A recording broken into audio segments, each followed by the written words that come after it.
Hello, everyone. Welcome, welcome. How we all doing? Thumbs up. I'm super excited to have everyone here today. If you don't know, I'm Scott Barnhart. I'm the director of the Musical Theater Conservatory here at the Orange County School of the Arts, and it is a pleasure to have you all here with us. Today's event is a part of our 5th annual Master Artist Series. This series brings acclaimed artists and industry professionals to OSHA to work with our very talented students, building their skills and providing inspiration and guidance for their futures. This year, we have an impressive list of visiting guest artists, including Tony Award winner Stephanie J. Block, trailblazing ballerina Misty Copeland, and Academy Award winning screenwriter Kevin Wilmot. We are deeply grateful to our sponsors who make this possible and for helping us to provide our students with unparalleled opportunities like these and for making today possible. So this is really exciting. I've been looking forward to this for many weeks. We're really excited to introduce to you a Broadway actress, a singer, a fellow OSHA musical theater alum, and an amazing composer and songwriter and lyricist. And that is Miss Grace McLean. Grace is going to host this workshop, and we've got 3 amazing current OSHA songwriters, and we're going to have a lovely workshop of them sharing their material and Grace giving her feedback and expertise. So just a little bit about Grace. I know this score is very popular among our students, but Grace was in the original company of Natasha Pierre and the Great Comet of 1812, and she's been a part of a ton of off-Broadway productions with the new group. She was a part of Sleep No More, which is stellar. I actually want to ask questions about Sleep No More. And Grace is currently a writer in residence at Lincoln Center Theater, where her first original musical, In the Green, was commissioned and produced. She received a 2020 Richard Rodgers Award and earned a Lucille Lortel Award for Outstanding Lead Actress in a Musical. So know that at the end of our workshop today, we are going to do a Q&A session. So if you've got questions, hold on to them and you can put them in the chat and we will ask Grace questions at the end of all this. But without further ado, I'm so looking forward to this program, and I'm really happy to turn this over to Miss Grace McLean. Hi, everybody. Oh, I'm spotlit. Woo! Yeah. There she is. It's so nice to see those of you that I can see, and those of you that I can't. I know that you're there. I know that you're there somewhere in California, maybe. This is so amazing to be back at OSHA. Oh my gosh, I graduated in '02. Yeah, I just want to say, like, I'm so excited for all of you who are, and I'm curious to know what you're studying there too, because I think there are even more things, more departments than when I was there.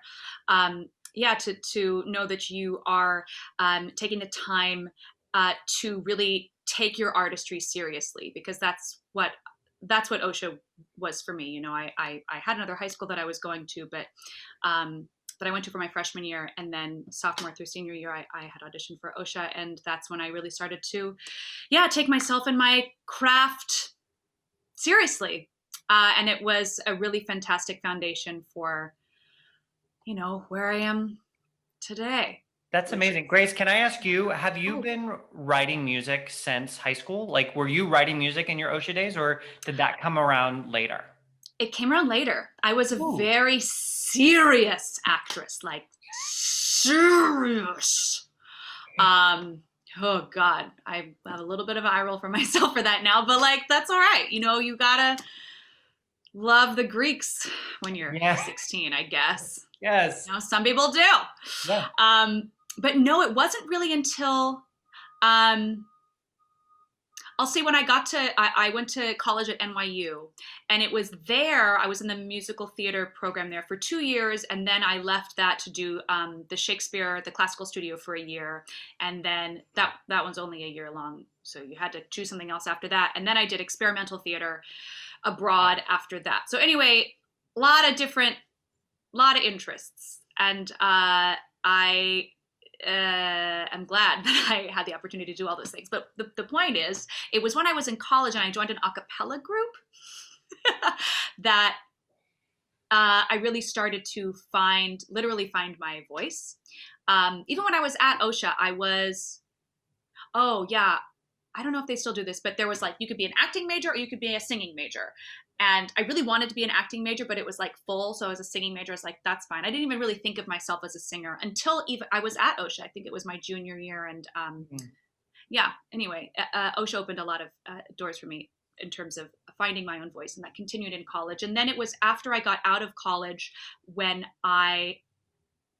writing music for myself really, really predates writing for theater. That came sort of as a result, but this impetus was the same. And it was really like, I wanted to write things that I wanted to sing. I wanted to write things that I wanted to perform. And sometimes there just isn't the material that is exactly for you unless you write it for yourself.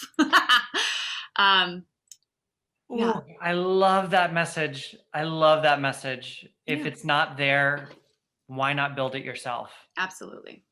Ooh, that's really powerful. I'm curious. It sounds like there's a thread, what I'm picking up already. There's a thread of like, yes, and like following the breadcrumbs and saying, sure, let's try it. What about, I'm sort of curious where and how, as I'm assuming when you went into New York and you started your professional life, you were really focused on acting. How did your acting career and your performance career sort of, where and how did you figure out that you could also apply this to storytelling, like theatrical storytelling, like creating a musical? Yeah, it all kind of came hand in hand. It was writing for myself and writing music for myself and my band after I had graduated college that really kept my creative fire going. In the meantime, I had found a community that was centered around this sort of downtown amazing musical theater writer, and her name was Elizabeth Swados. She wrote Runaways. You guys, have you heard of that show? Yeah, she was truly incredible. I mean, she was prolific. I can't even tell you how many things she wrote. She wrote up until, several things, working on several things at a time up until she passed a couple of years ago. But she was a big champion of young people and young people's voices, as you can certainly tell from Runaways. And she was sort of unapologetic about that, and also about, she not only was a writer but a director, and she had sort of like her own way that she was going to do things. And she was really inspiring for me because she was working in her own voice and also working to enhance the voices of the people that she was working with. It was very non-traditional. She was so ahead of her time, because I feel like we're in a time now in theater, and particularly in musical theater, where like the traditions, they're a great foundation, but we're like really looking for, and we really need to push some boundaries and to break some boundaries, and to find new ways of telling the new stories that need to be told. And Liz was doing that aggressively way before many, many people were. So working with her was a huge inspiration, and she gave me the confidence to begin to try to write in my own voice. Because I had first been like, no, whatever, you write it down, and then I'll say it, and that's how we're gonna do it. I didn't have confidence in myself until I had. That's not true. I didn't.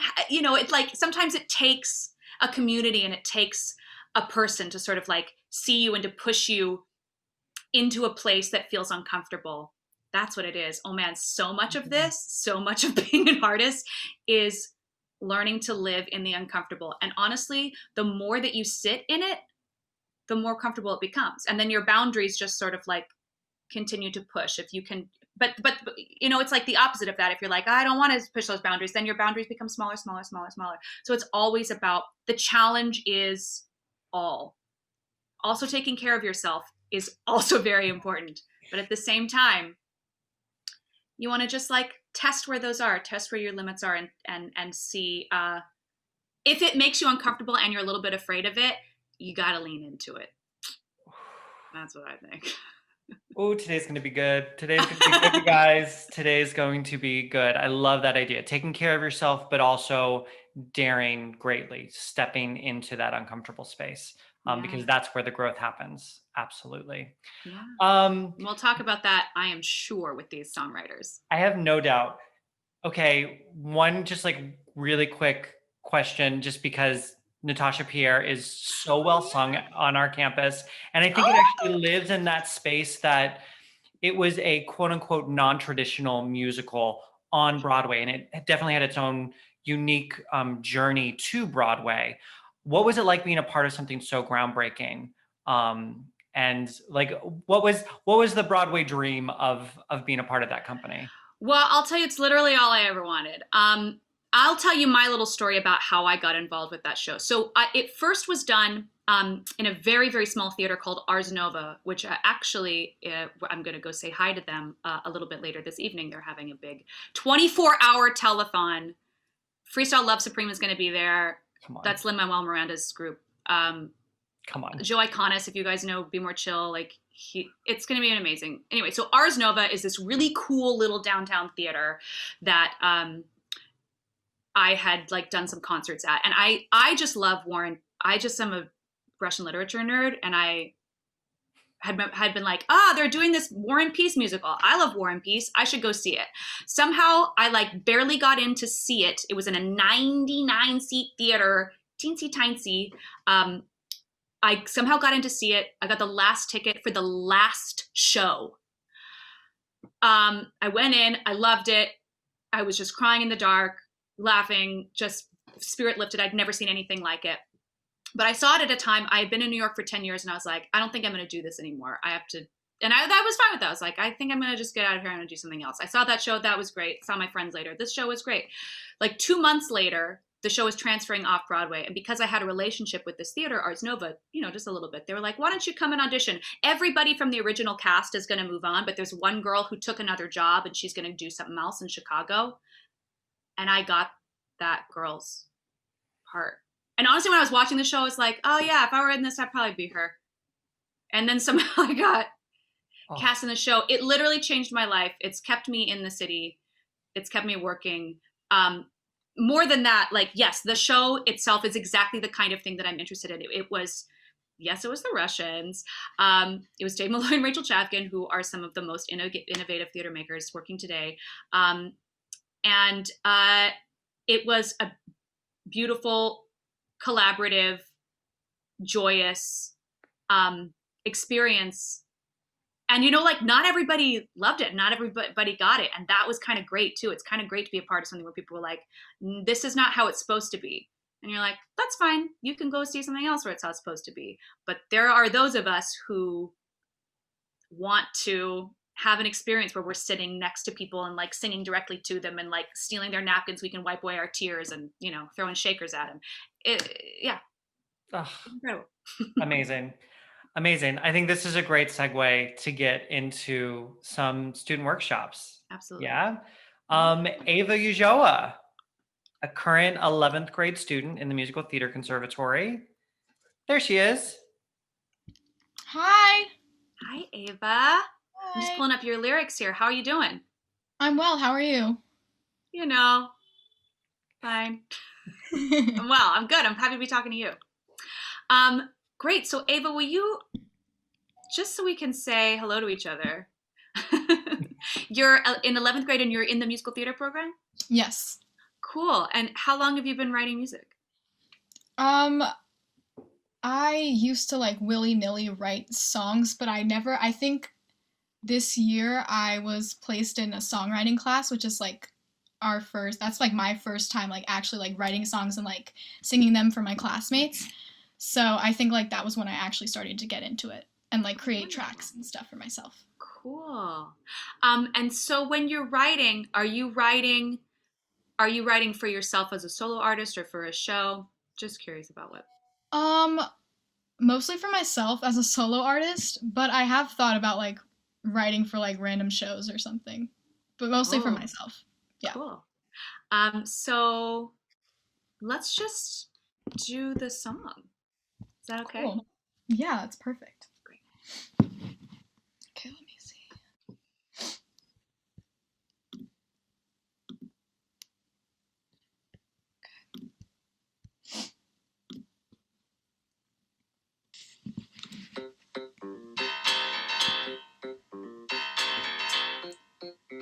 Hey, yeah.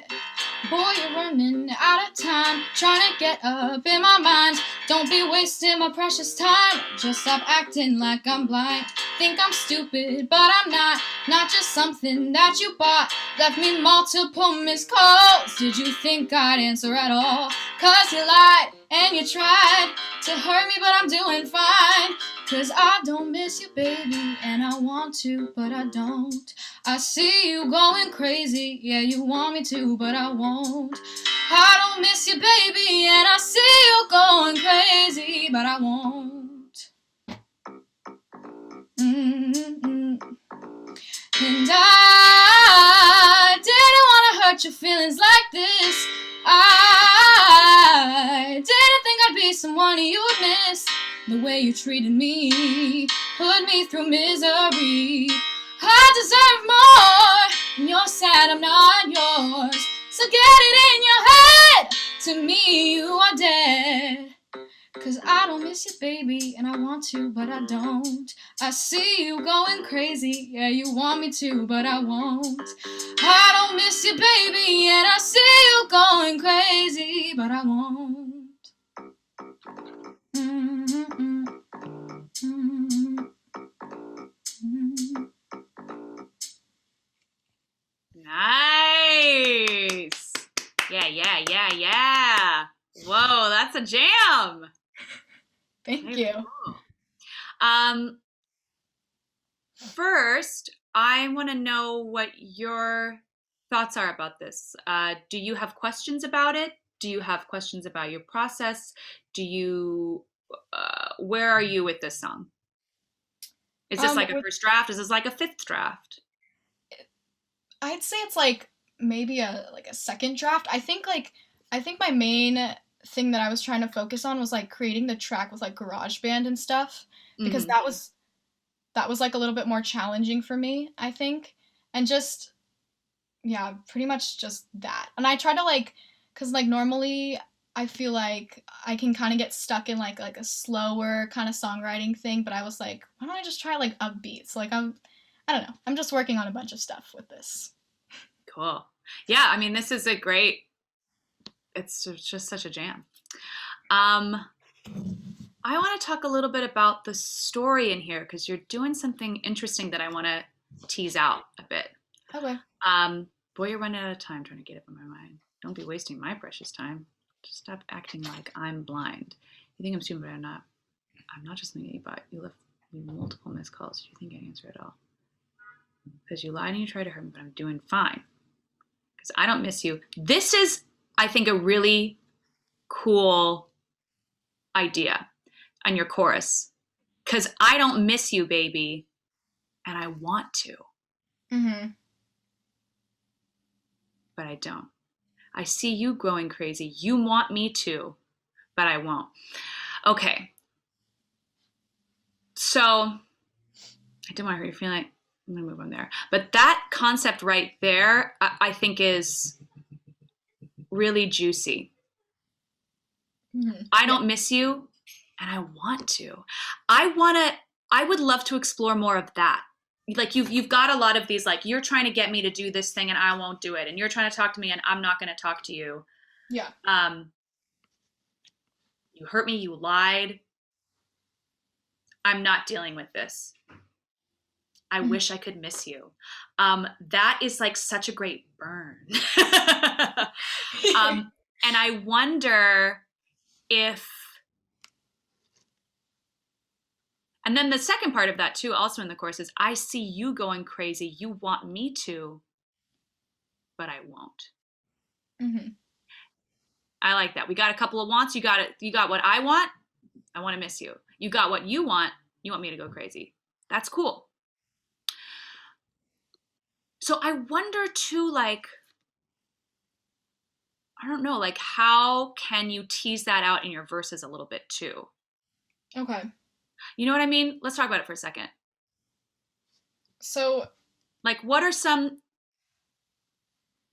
instances or like what are some memories that you're like, ah, this was great. I wish we could do that. I just don't want, I don't care. Like, mhm. what are some like specific images? Trying to I mean, think. you don't even have to answer right now if you don't have it, Yeah. but do you know what I'm saying? Yeah, I get what you're saying. We've got him running out of time. Don't waste my time. You think I'm stupid? Something that I bought, multiple call. But like, Yeah. did he? Sorry, I'm assuming that it's a he. Oh yeah. Oh yeah. Okay. Uh, did he buy you something? How is he wasting your time? Do you wish he was still wasting your time? Okay. Yeah, I think like thinking about that, like making it more specific, this isn't like super personal to me. I just really liked the idea of like, I don't miss you, like singing like a sassy song. Totally. Like, okay, I'll have to find some like personal That's connection. yeah, absolutely. You got to find a personal connection. I Yeah. mean, that's a great way to go. I mean, you've got a great beat, you've got a great concept. Mhm. Now, what you want to do, I mean, that concept, as I said, is so juicy. What you want to do is, yeah, find the specifics of it. And it can be personal to you or not. You can Yeah. make it up. But the more that it can be rooted in like some really, it doesn't have to be super like that time when we went down to the 7-Eleven and you, I mean, I don't know, maybe there is something in there, but like Yeah. sensory things too. Mhm. Okay. Smells, tastes, touches. Touches for sure with a love song. Uh, just to enhance that great line. I don't miss you, and I want to. What does that say about you? You know, I mean, the you that you're Yeah. singing to. I Um, should be missing you. You should have done better, but like you didn't. Ugh. yeah. I Okay. wish that you were more missable. Sorry. Yeah. It's good. That chorus is really great. Thanks. Yeah. Cool. Scott, what are we doing? We're good. We're good. I love it. I love it. Amazing, Ava. I was saying I love that you brought up 7-Eleven because that's such an OSHA Oh, it is. that's such an OSHA spot for drama. Whoa. That's like well placed. Oh, good. Oh, well, Ava, then you just go and you observe. Mhm. Mhm. You Yeah, I know? don't get Amazing. involved. Yeah. Amazing. Great job, Ava. Big old Thank round of you. applause for Miss Ava Ujoa. Thank Um, you, Ava. It's good to meet you. Great song. Hadley. Hi there. Hi. Hi, Hadley. Oh my gosh, she's outside. Get out of No, here. No. I'm There she not. is, but she's got a setup. I do have a setup. Yeah. I have my piano. Oh, somebody's in the car. Good. Sorry, Hadley. I'm just finding your. There it is. Got it. Finding your lyrics. Wonderful, Hadley. So what grade are you in, and what do you study? I'm in 11th grade as well, and I'm also in musical theater. Oh, wonderful. Yep. Good for you. And what is your songwriting background? I wrote my first terrible song when I was like 12 years old. And it's in this book. All of them are in this book. So yeah, I have like, I don't know, 10 that are kind of half finished, and then 3 that I actually finished, and 3 new ones that I wrote in my songwriting class this year. Nice. Yeah. Okay, cool. And is this one from your songwriting class as well? No, this is another one that I just wrote outside of class. Great. Yeah. Cool. Okay, you want to share? Sure.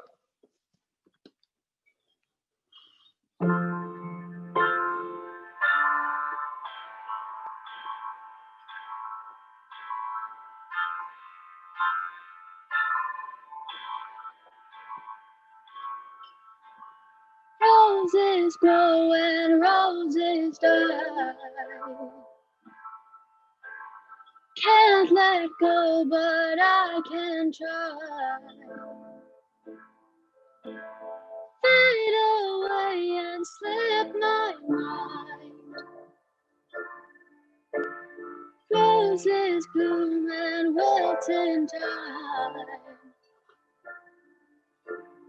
Life goes on, or so they say. Do not cry, all things decay. Death is just a Lord's foul play. So why do we rejoice his name? A knife can stop a beating heart, so might as well stop too. Two birds, one stone, but one soul to parts. I guess his dreams came true. Tombstone girl makes everybody whisper. Damaged goods, nobody wanna kiss her. And she lies and she cries, 'cause she wasn't enough, 'cause he dismissed her. Oh, is it me, or is she looking thinner?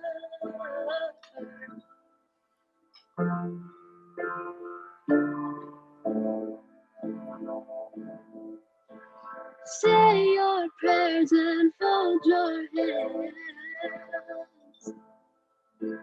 You are under God's command. Loss is not your reprimand.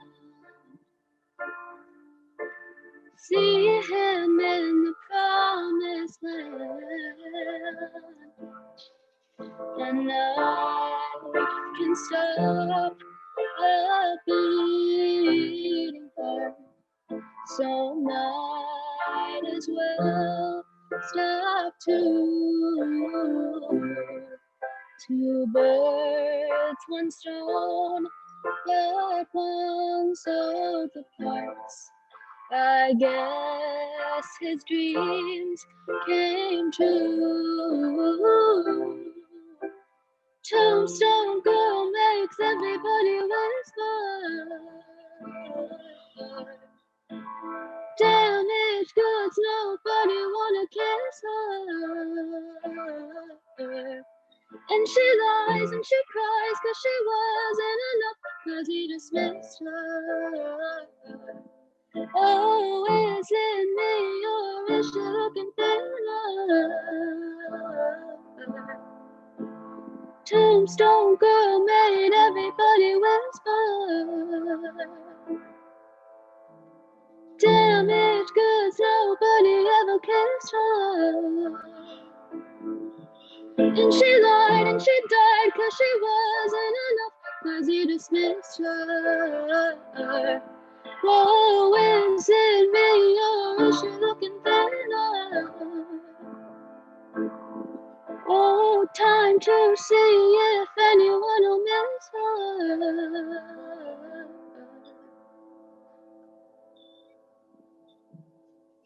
Wow, Adley. Wow, Thank you. gorgeous. Oh my Thank you. gosh. That's beautiful. You have such Thank a you. good ear for poetry. Really beautiful lyrics. Yeah. Thank you. Same question for you. Where are you in the writing of this? Is this first draft, second draft? You know, this is just a first draft. I wrote it. I figured out the chords, and I just play it on occasion. Yeah, so I didn't really revise it at all. This is just it.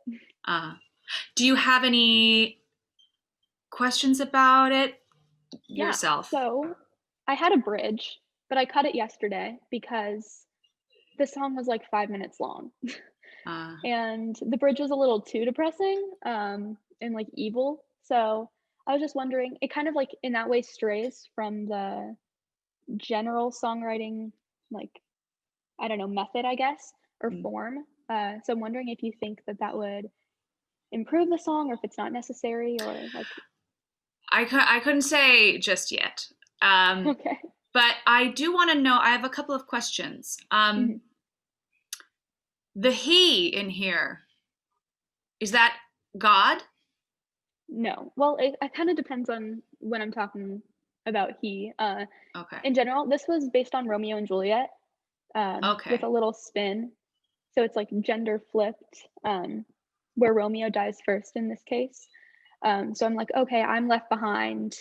Um, Basically, both of us died inside when he died, but I was left behind. So that's when I say one soul departs. Um, and then when I say, I guess his dreams came true, that's God. But every other time, Okay. it's Romeo. That's cool. I'm Yeah. reading it as God Okay. because that's the first he that you introduce Yeah. in your double verse 1. Hmm. You talk about the Lord, rejoice his name, his dreams. And then when we get to he dismissed her, I'm not sure what that is. I Yeah, mean, that one's supposed to be Romeo, I think. Yeah, I see how that can be confusing. yeah. But I am interested though, like which direction you want to lean in, because you talk about God a lot in here. Hmm. You talk about death is just our Lord's foul play. So why do we rejoice his name? Seems a little bit like, is this going to be a song about being angry at God? Say your prayers and fold your hands. You are under God's command. Loss is not your reprimand. I don't know what that means, but I'm interested in it. It's like he's not trying to punish you. Essentially, a lot of the song is like other people saying things to me. Um, so it's like, Oh, don't cry. Loss isn't your. It's not a punishment. Everything is as it's supposed to be. And I'm like, well, why do we rejoice his name? I don't. It kind of switches perspectives. No one's saying that. yeah. Yeah. I mean, it's very, very interesting. You're dealing with a lot of complex concepts, and you're Mhm. doing it well. But if we're not having this conversation, it's a little bit hard for me to, as a listener, to follow it. But I think Got that it. you can. I think you might have to choose. Is this a song about being mad at God for taking away a part of you in taking away this other person? You know, Yeah. like I can hear that too. Say your prayers and fold your hands. You know, I do hear this as, I can hear that as like, these are what people are saying to you. And so it becomes a little bit about not necessarily just God, but like the culture, Mhm. a culture that would say that this is the right thing, this is inevitable, and then it's interesting now knowing about this. I mean, Tombstone Girl makes everybody whisper.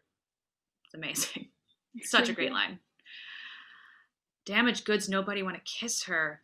These next two lines, I think that you can get leaner with.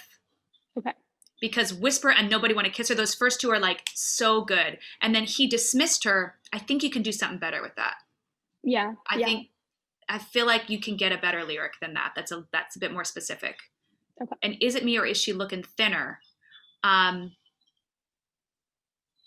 Yeah, that might be all right. I don't know if you want to repeat that last line every time. Maybe is it me, I or could it, see that. like maybe that changes a little bit. Like Yeah. what is happening to her? Like Essentially, she's kind of withering away. And then at the end, I say, and she lied and she died. Yes. So it's like she's joining him. So it's Yes, people's but I'm not observation. getting the sense of her joining him. Then I start to question, like, who was it that died in the first place? Got it. Do you know what I mean? Okay. There are just these little threads of the story that you want to plant those seeds in there too. I mean, also what you did here with this, the roses, I'm just going to say, like, I think that that's great. The way you repeated that twice, roses go and dry, roses wilt in time, things are inevitably going to be lost. That's a great setup. And then from there, I crave you getting, even if it like grows the specificity, I crave it getting specific Got it. moving from this concept of roses and this concept of God.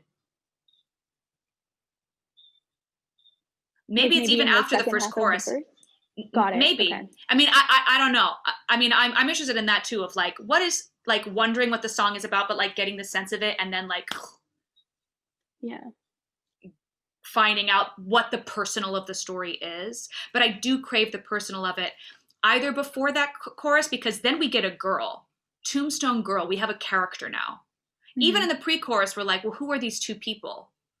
I don't have a relationship with two people. I have a relationship with things are leaving, things decay, Yeah, and so things maybe die. it would be best if I like changed the lyrics in the second half of that first verse. So it kind of introduced the storyline or the characters. Yeah. Or you could even wait until you get after the first chorus. I think you want to play out what feels right to you, but I do crave that specificity of the story, so I know who is the he and who is the she, and what is the relationship with the God or the people, like, you know, not necessarily God, but like what that represents. That seems to be like this authority that is It's kind of taking like other something people's from excuse for like everything's okay, you're fine, you know? Like I don't personally believe in God, but I was just taking the story and using it as like sort of symbolism of other people trying to tell you that you're all right and other people's judgments, and I guess yeah, an authoritative figure. Yes. And so, I mean, that's the thing to say too about, you know, about the way that your community or your society or this character's community and society is not helping them with their grief in the right way, in the way that is necessary for them. I hear that in here too, and that might be something that you want to explore a little bit as well. Again, and just like the specifics of the story. Like it has a lot of like the feelings, and now those feelings will like become not just like blunts, but like daggers when you get specific about that storyline and those characters. That's awesome, Hadley. Great. Thank you so much. Thank you. Amazing job, Thank you. Hadley. Thank Claps, you. snaps, jazz hands. Awesome. Grace, Yes. before we bring in Tawny, I had a question for you about, just because I've done a little bit of research about you. When you're writing with digital music and loops and tracks, can you talk just a little briefly about what it is about that style of writing for you that, I mean, and you seem so effortless at it. You look like a DJ when you're doing it. It's so fun to watch. A lot of practice. What about that sort of process in terms, or even explaining what that process is? Sure. I mean, I literally have it right here. So honestly, like I first started writing with the looper. It's a totally practical thing. I just was not super good at other instruments. Like the instrument that I learned when I was a kid was a saxophone, but I was a singer. So I was like, I can't play saxophone. I can't do that.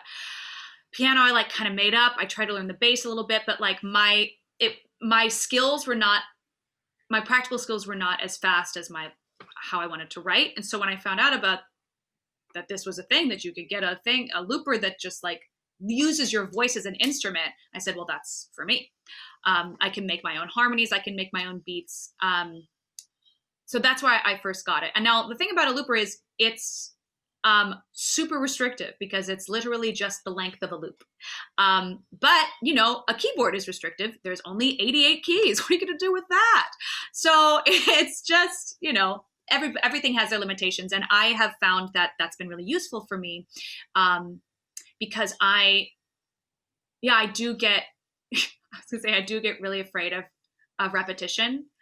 I'm using a looper. Its thing is that it repeats. and yet. So the challenge is how to make that repetition interesting, surprising, and to still have a narrative arc, to still go on a journey. How can I, you know, get people comfortable in whatever that like first loop is, and you like what it is, but you didn't see it going there, you didn't see it going there. How do we build it up, take it away? Like what are the peaks and valleys, and how does that help tell the story that wants to be told? You know, the emotional story of the song and the narrative story of the song. I think that's the same with anything. That's like, this is just the one that I could find that like helped me use this instrument that I happened to know how to use better and quicker than other instruments. I love it. I love it. And also just sort of, I think a lot of writers get fearful of the technical, especially in music, and the fact that there are some tools out there that you can use, that you can use what you know and elaborate on the skills you have, you know, in your voice, in your own, because we all have musicality. Yeah. We all hear music, but sometimes transcribing it can be a little scary for the non-music theater nerds or music theory nerds. It feels like a looper is I found it really interesting to watch you create with the looper. So that's cool. Thank you. Thanks, God. Thanks. Tawny. Hi. Hi, Tawny. How are How you? you doing? Oh, you know, I'm good. I'm here. I'm glad to be talking to you. Same here. I'm doing fantastic.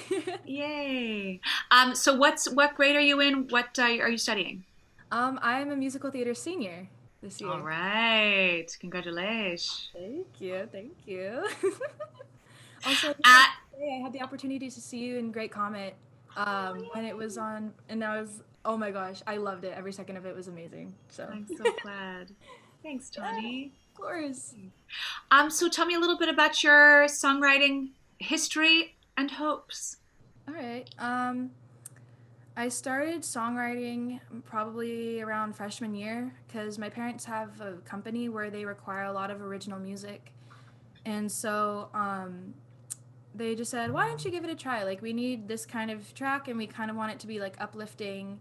And they just basically said, just make it positive. And so worked on it and they really liked it. And so then I kind of gradually got into songwriting from like being more of a casual thing to being more of what I want to do directionally into the future.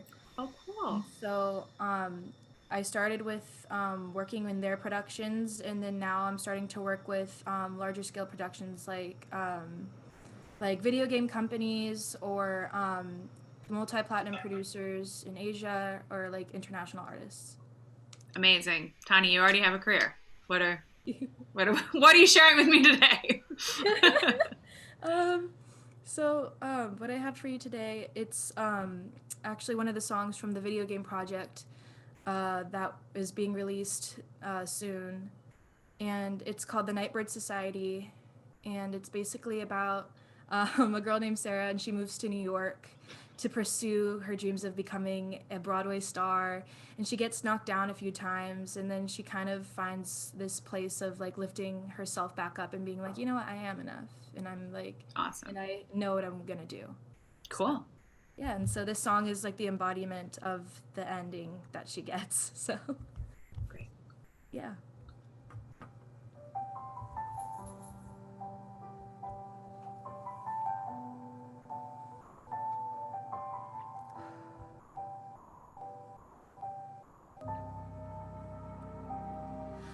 I'd walk down the streets alone.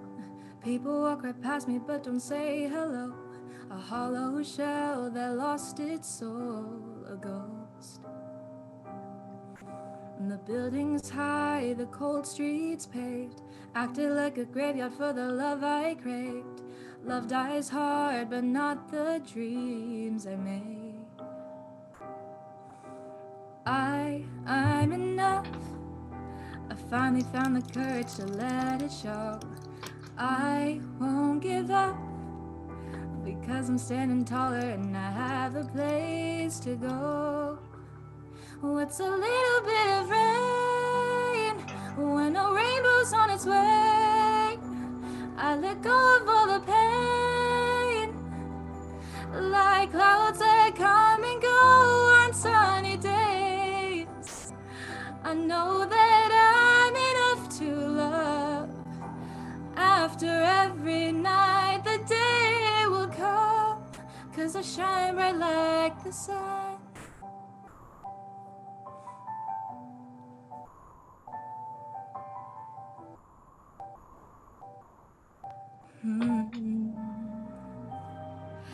I spread my wings and now I fly.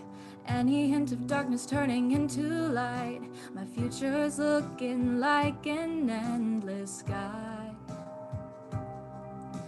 Life is full of miracles, guiding me further down the path I chose. One step back makes 2 steps toward my goal. I'm enough. I finally found the courage to let it show. I won't give up, because I'm standing taller and I have a place to go. What's a little bit of rain when a rainbow's on its way? And I let go of all the pain, like clouds that come and go on sunny days. I know that I'm enough to love.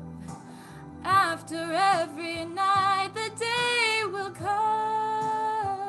What's a little bit of rain when a rainbow's on its way? And I let go of all the pain, like clouds that come and go on sunny days. I know that I'm enough to love. After every night, the day will come, 'cause I shine bright like the sun.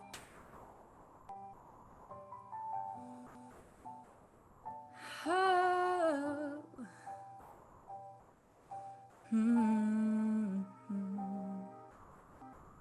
Thank you. Gorgeous, Tawny. Wow. Thank you. Wow. That's incredible. Oh my gosh. I can't wait to hear your album or your, this whole, you got a whole package. It's amazing. Congratulations. So you writing this for a story of a video game? Mhm. Okay. So what is it that happens to this person that leads them to sing this? So, so a lot of the information that I receive is just kind of the general points of like what's going on. And so they're kind of like, we kind of want a song that embodies this and what she's going through here. And I'm like, okay. And so to my understanding, she moves to New York. She gets really disheartened because she's not getting any of the parts and she's not really getting recognized for the work that she's putting in and her talent. And then she kind of gradually picks herself back up. But how? And then what is it that she does, or what is it that happens to her that allows her to come out of whatever the funk that she's in? To my understanding, it's she meets the guy who, how do I explain it? There's a guy, and he is the head of this society called the Nightbird Society, which is like a group of people who come together, kind of like superheroes, but more like kind of like using music as like a superpower to kind of remedy the hate and all the things that are wrong in the world. Okay. And so like he like comes into her life and kind of like recruits her and is like, look, like you have a gift, you have a talent, and like I think that this could be like a good path for you if you let yourself do that. Okay, so she sees herself reflected back. She meets somebody who does see what it is that she has, and gives her a sort of outlet. Right. But it's not what she thought it was going to be. Exactly. Okay, great. So I'm missing a step between the verse and the pre-chorus. Mm-hmm. In the verse we have, things are not good. Mm-hmm. I'm sad, the buildings, it's cold, graveyard, not good. Mm-hmm. Love dies hard, but not the dreams I made. Love dies hard, but not the dreams I made. The dreams I made don't die hard. The dreams I made die easy? I think when I was writing that line, like I was thinking that like when you love something or like when you love somebody, like it can kind of or I think it was more directionally like when you love someone, like it can, like it might not always last. And I think it kind of is a comparison between like love like this might not last, but love for myself and what I want to do with my life can last longer, and like it won't go down easily. Cool. I'm not getting that from that line, but I think that that's an interesting sentiment, especially because I think that wants to happen before you get to the I'm enough. I finally found the courage to let it show. I'm like, how? You were just so sad in the street Mm-hmm. with the hollow shell in the buildings Mm-hmm. and the alone. I mean, it doesn't have to be a lot. It can even be like, I mean, what I like is that this is not like a love song to a person who was like, you showed, like, it's all about you showing me this thing. I like it's like, I did this and I think that I'm great. Mm-hmm. I am enough. But I'm just like, I want a step to get there. Mm-hmm. I agree. You know what I mean? Like, otherwise I want it to feel rooted in something real. Otherwise it's like, I don't know, if I were a person who was like, I'm alone in the streets and I'm walking and no one says hello to me and I'm a hollow shell. Like if I'm a listener for this and then I hear somebody go, well, I'm enough. Listen, maybe this is wrong. Maybe it is that. Maybe that is all you need. But I want to hear her get there. Mm-hmm. I don't quite feel that she's set up for the I'm enough. I mean, I think that leap is exactly right. It's even like the sentiment of the little bit of rain, the rainbow. Like even that sentiment of like, God, it's raining. It's so gross. These buildings, I can't see anything. But you know what? I can see like a little bit of that sky. I can see that. And in that sky, there is a rainbow. And I do feel good when I look at that. And I look at myself like I'm kind of rainy and I'm kind of gross. And like the things that I was like, reaching for there's nothing there.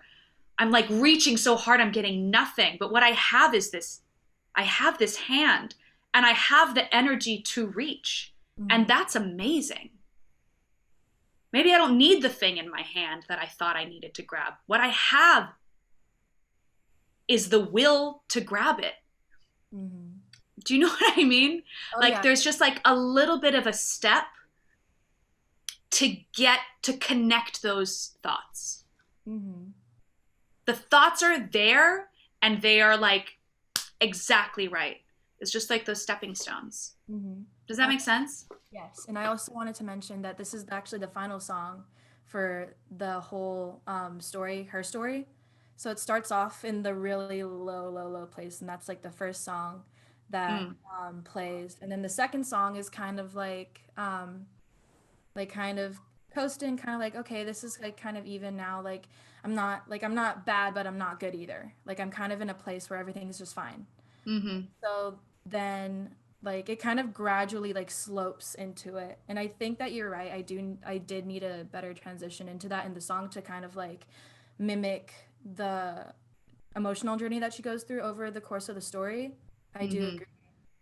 But also like I think it was like at least in my opinion, I don't think that there's really like a point where you like stand like you like choose to stand up, unless there really is. But I think that it's just like you kind of take a step. You don't really expect it. Like you don't really expect. Put that in there. Put that in the song. Mm-hmm. Yeah, all right. I didn't know I was going to stand up. I didn't know I was going to make it over here. Mm-hmm. I took one step and then another. And look where I am. Mm-hmm.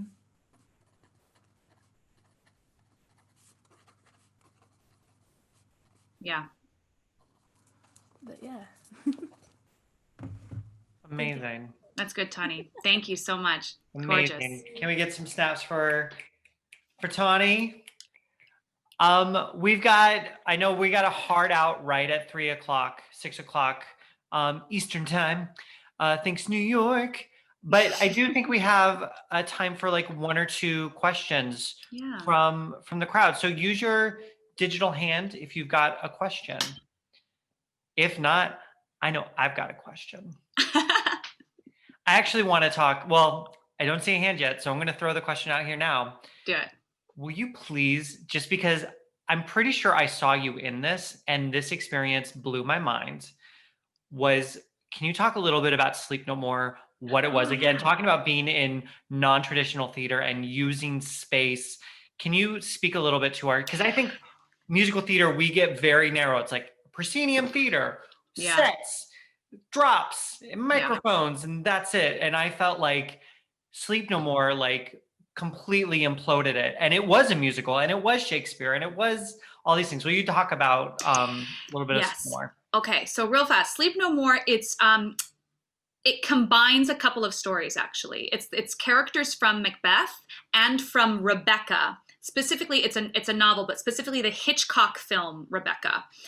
So they're running around a 6-story building. Not everybody gets to the 6th floor, Scott. Sorry, it's a very special floor, but it's a 6-story building. Did you get that? Did you go to 6th floor? Yeah. You know what I'm talking about. There are a lot of secrets in this building, but basically, the company that put this together, they're called Punch Drunk. They're a British company, and they're like a dance theater company. And the idea was to put to kind of make it a choose your own adventure for the audience, to give the audience agency to have the experience that they want. So all of the actors, you're just running around in this warehouse that's made to look variously like a hotel, like a street, like a speakeasy. There are a lot of secret rooms. You can interact with the set, whatever the props are, touch them. If there are files and there's like you're in an office and there's like a file case, go look in there, rifle around, you can do it. That's what they want you to do. The actors are just the actors. You, the audience, wear masks. So that's how you know the difference. And if you follow somebody around, if there's an actor and there's a storyline that you are interested in and they start running, run after them because they're probably going to lead you to something pretty cool.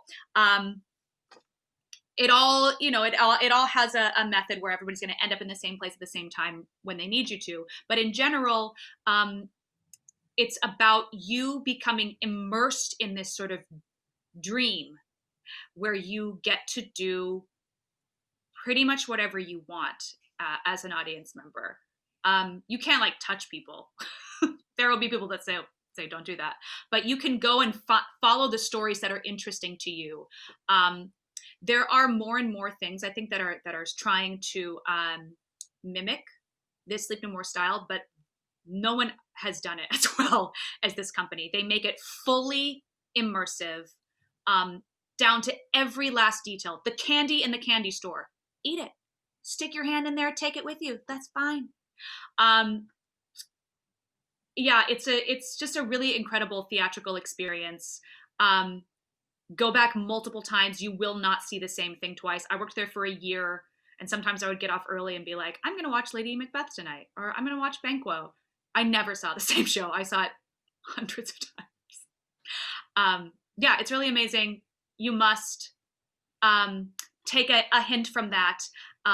And yeah, again, be open to pushing the boundaries of storytelling. Amazing. In a way that's going to tell the story that you want to tell. Oh, can we please give a big round of applause to the amazing Grace McLean? Thank you so much for coming back to OSHA. I think we're going to see you again in the new year. Yes, I'm so excited to come back. And be well. Have a great time with Ars Nova. And thank you. Students, thank you guys for another great Master Artist series. Thanks, guys. It was great to meet all of you. Thank you, Grace. Thank you. Thank you, Grace. Thank you.